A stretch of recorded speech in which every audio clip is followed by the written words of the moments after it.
बॉलीवुड की बात हो और उसमें रोमांस और प्यार का तड़का ना हो, ऐसा तो हो ही नहीं सकता। और हम तो बात ही सितारों की लव लाइफ की कर रहे हैं। जी हाँ, फिल्मी सितारों की लव लाइफ भी उतनी ही इंटरेस्टिंग है जितनी इंटरेस्टिंग उनकी फिल्में होती हैं। कहते हैं कि विवाह व्यक्ति के जीवन की सबसे महत्वपूर्ण और यादगार घटना है। ये एक ऐसी परंपरा है जो परिवार की नींव रखती है। लेकिन प्यार किसी भी उम्र में मिल सकता है और हर उम्र में प्यार समान ही होता है। शादी की बात तो बाद में आती है और शादी में देर से अभिप्राय उस समय से है जब आप शादी करना चाहते हो और बात न बन पा रही हो या उपयुक्त जीवन साथी नहीं मिले। बॉलीवुड में देर से शादी या कई शादियां होना आम बात है। कई एक्टर्स ने तो 4-4 शादियां की हैं। लकी अली ने 52 की उम्र में अपने से 25 साल छोटी आयशा अली से तीसरी शादी की।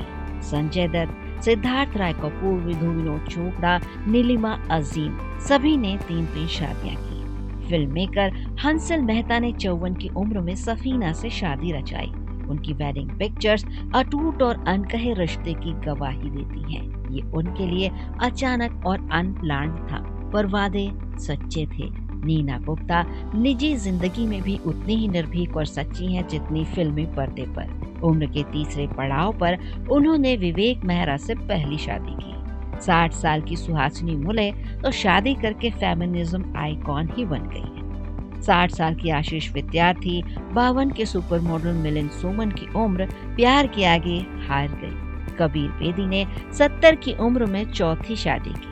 कहते हैं ना कि प्यार की कोई उम्र नहीं होती, ये तो बस हो जाता है।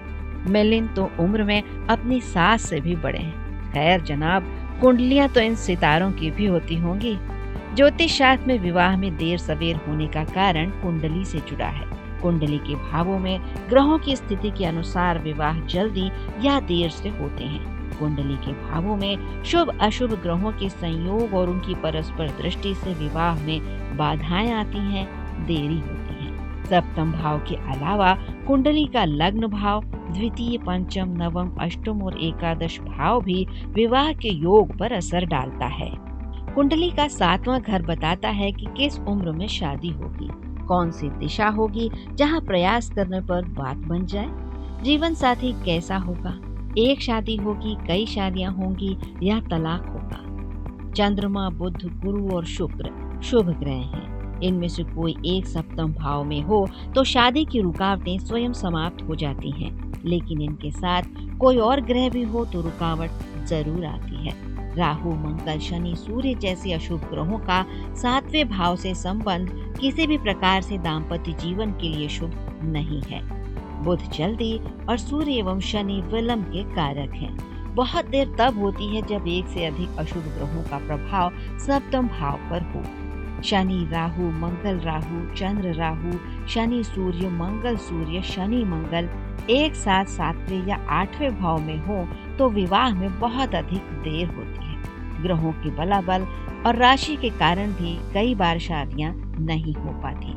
विवाह के कारक ग्रह गुरु, शुक्र, मंगल का दूषित या कमजोर होना, सप्तमेश का पाप या अशुभ प्रभाव में होना, सप्तमेश या कारक ग्रहों पर अशुभ और क्रूर ग्रहों राहु, केतु और शनि की दृष्टि विवाह में देर कराती है। जब कुंडली के लग्न भाव और विवाह यानी कि सप्तम भाव में पाप ग्रह, अशुभ ग्रह और क्रूर ग्रह इन भावों पर दृष्टि डाले या इन भावों में हो तब भी शादी में विलंब होता है। यही बात सितारों के साथ भी है, जिनके लिए कभी देर नहीं होती, जिन्होंने अपनी लव लाइफ के चलते सुर्खियां बटोरी और नाना नानी, दादा दादी बनने की उम्र में दुनिया को पीछे छोड़कर शादी की शहनाइयां बजाई। ये साबित करता है कि कुंडली जो भी कहे, प्यार सब पर भारी है, जज्बात जरूरी है, खुशी जरूरी है। प्यार न हो तो जिंदगी क्या जिंदगी है। इसलिए परफेक्ट जीवन साथी की तलाश कहाँ जाकर खत्म हो कोई नहीं जानता। आप बस ये तय कर सकते हैं कि आप किसके साथ सबसे अच्छा जीवन जी सकते हैं। फिर उम्र चाहे कोई भी हो और उसके लिए चाहे जितनी ही शादियां क्यों ना करनी पड़े। न फेक न लेट, देखते रहिए पीपल्स अपडेट।